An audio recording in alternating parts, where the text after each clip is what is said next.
தமிழக பாஜக தலைவர் அண்ணாமலைக்கு எதிராக தான் ஒருபோதும் பேசியுள்ளது என்றும் தான் நன்றி உள்ளவள் எனவும் தமிழிசை சவுந்தரராஜன் சொல்லியிருக்காங்க. மேலும் தான் சாதாரணமாக பேசியதை ஊடகங்கள் திரித்து செய்தி வெளியிட்டதாகவும் அவங்க தெரிவிச்சிருக்காங்க. நடந்து முடிந்த நாடாளுமன்ற தேர்தலில் திமுக கூட்டணி 40க்கு 40 தொகுதிகளை கைப்பற்றியது. அதே சமயத்தில் அதிமுகவும் பாஜகவும் ஒரு இடத்தில் கூட வெற்றி பெறாமல் படுதோல்வி அடைந்திருக்காங்க. தோல்வி அடைந்ததோடு மட்டுமில்லாமல் பாஜக பல தொகுதிகளில் டெபாசிட்டும் இழந்திருக்கு. இந்த தேர்தலில் ஒரு திராவிட கட்சி கூட வெற்றி பெறாது என்றும் 40 தொகுதிகளில் பாஜக வாகை சுடும் எனவும் தமிழக பாஜக தலைவர் அண்ணாமலை கூறிய நிலையில் இப்படி ஒரு பரிதாப தோல்வி அடைந்தது பாஜகவினரை உற்சாகம் இழக்க செய்திருக்காம். இது ஒரு புறம் இருக்க, பாஜகவின் இந்த படுதோல்விக்கு அதிமுகவுடனான கூட்டணி முறிந்த அண்ணாமலையே காரணம் என்று பாஜக நிர்வாகிகள் சில வெளிப்படையாக குற்றம் சாட்டியிருக்காங்க.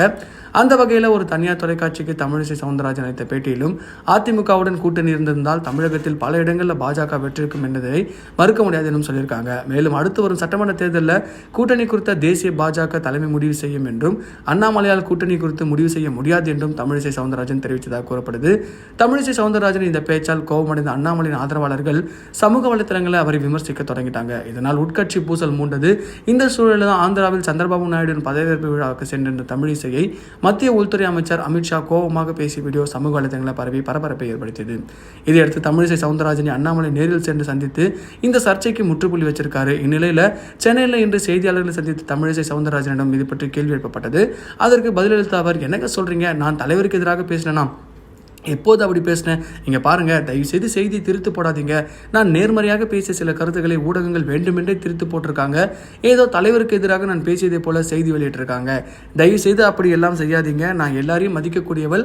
இந்த கட்சிக்கு நான் நன்றியுள்ளாக இருக்கிறேன். ஏனென்றால் 5 வருடங்கள் கவர்னராக நான் பதவி வகித்த பிறகு எனது விருப்பத்திற்கேற்ப என்னை மீண்டும் தேர்தல் அரசியலில் இறக்கியிருக்கிறாங்க. இன்று கூட கட்சியின் ஆட்சிக்குழுவில் இருந்து எனக்கு அழைப்பு வந்திருக்கிறது. எனவே கட்சி நிர்வாகிகள் யார் மீதும் எனக்கு மனக்கசப்புகள் கிடையாது என்றும் எல்லாருமே இணைஞ்சு பணியாற்றி கொண்டிருக்கும். தயவு செய்து தவறான செய்திகளை மக்களிடம் போய் சேர்க்காதீங்க சொல்லி தமிழிசை சவுந்தரராஜன் சொல்லியிருக்காங்க. இந்த ஒரு விஷயம் தான் சமூக வலைதளத்தில் பயங்கர வேலையாக போயிட்டு இருக்கு.